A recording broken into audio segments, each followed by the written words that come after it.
राहुल गांधी को गुजरात हाईकोर्ट से बड़ा झटका लगा है, उनकी अपील खारिज कर दी गई है। ऐसे में अब क्या कुछ आगे की रणनीति तय होगी, ये सब बात करने के लिए हमारे साथ प्रदेश अध्यक्ष राजेश ठाकुर जी हैं।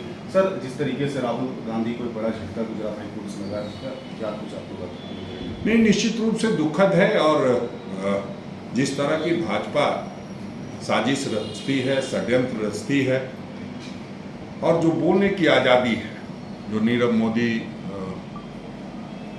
ललित मोदी और मेहुल चौकसी के बारे में बात कही जाती है, उसको एन केन प्रकार प्रस्तुत करके न्यायालय में मानहानि जैसी बात भारतीय जनता पार्टी कहती है। नीरव मोदी, ललित मोदी और मेहुल चौकसी क्या चोर नहीं है?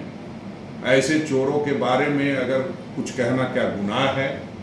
लेकिन उसको तोड़ मरोड़ के पेश करना और न्यायालय के पास तरह तरह के अपने जो व्याख्यान है उसको करके और इस तरह का फैसला आना, तो हम समझते हैं इसके लिए भारतीय जनता पार्टी पूरी तरह जिम्मेदार है। आज तक जो देश की आज़ादी के बाद हमने कभी नहीं देखा इस तरह के प्रयास को करते हुए।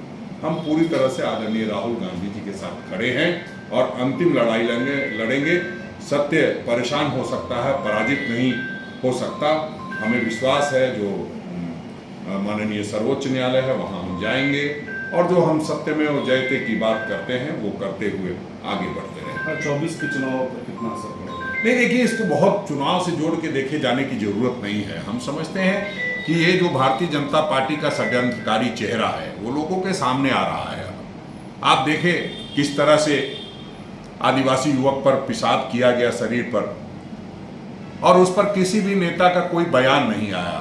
जो यहाँ के अपने आप को सर्वमान्य नेता बता रहे हैं आदिवासी समाज से माफी मांगनी चाहिए थी आदरणीय बाबूलाल मरांडी जी को पहले ही दिन। लेकिन जब वीडियो वायरल हो रहा था तो उस समय बाबूलाल जी लड्डू खा रहे थे। मानो ऐसा लग रहा था कि आदिवासी युवक के ऊपर पेशाब किया गया और वो जो काम हुआ है वो बहुत अच्छा काम हुआ है, इसलिए उसके एवज में लोग लड्डू खा रहे हैं। तो पहले उसकी निंदा होनी चाहिए। उस मामले पर क्या हुआ? उस मामले पर यही हुआ कि आप आदिवासी युवक के घर तक नहीं गए। आप में ठसक इतनी है कि आप उसके घर न जाकर के उसको घर बुला करके आप इस तरह का वीडियो वायरल करा रहे हैं।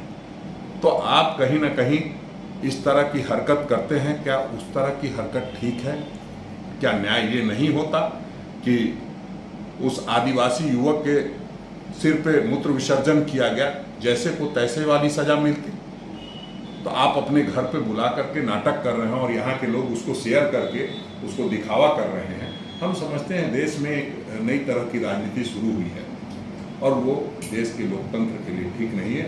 ऐसे में हम लोग सभी लोग मिल करके आदरणीय राहुल गांधी जी के साथ खड़े होकर के, राहुल गांधी जी के नेतृत्व में आगे बढ़ करके ऐसे तमाम जो षड्यंत्रकारी साजिश है भारतीय जनता पार्टी को, उसको निस्तारित करें। सदस्यता बहाल नहीं हो पाएगी। अब क्या लगता है कि सर्वोच्च न्यायालय से नहीं, बिल्कुल जब तक न्यायालय का दरवाजा हो सकता है हम लोग हटाएंगे।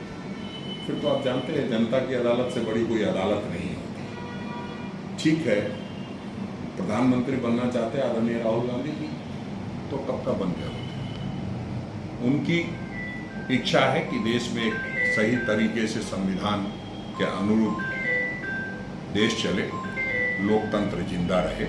उस निमित्त वो प्रयास करते रहते हैं और हम समझते हैं वो देश में प्रधानमंत्री से भी एक ऊंचे पद पे जो जनता अपना सर माथे पे बिठाती है उस पर बैठे हुए हैं। बिल्कुल, तो साफ कांग्रेस का कहना है कि अब राहुल गांधी को चूंकि झटका लग चुका है, तो ऐसे में अब सर्वोच्च न्यायालय का दरवाजा खटखटाया जाएगा। सभी प्रशांत मित्रा के साथ अंकुर सिन्हा, समाचार प्लस।